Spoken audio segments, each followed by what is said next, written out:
இது மைண்டாக யூஸ் பண்ணுங்கள், தீயாத அளவுக்கு.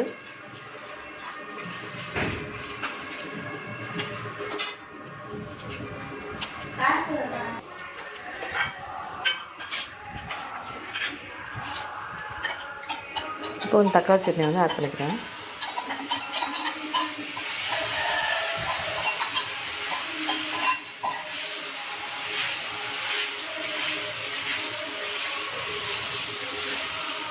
அவ்வளோதான், நம்ம கிட்டிகிட்டே இருந்தாலும் நல்லா ரோஸ்ட் ஆகி நல்லா அந்த எக்கில் வந்து பைண்ட் ஆயிரும். நல்லா ஹோட்டல் கிரேவி மாதிரி இருக்கும். ட்ரை பண்ணி பாருங்கள். அந்த எண்ணெய் நம்ம ஊற்றுன எண்ணெய் ஃபுல்லாக வந்து வெளியே வந்துடும். அப்போ அந்த கிரேவி ஃபுல்லாகவே வந்து நல்லா வதங்கி அந்த முட்டையோடு வந்து பைண்ட் ஆகிடும்.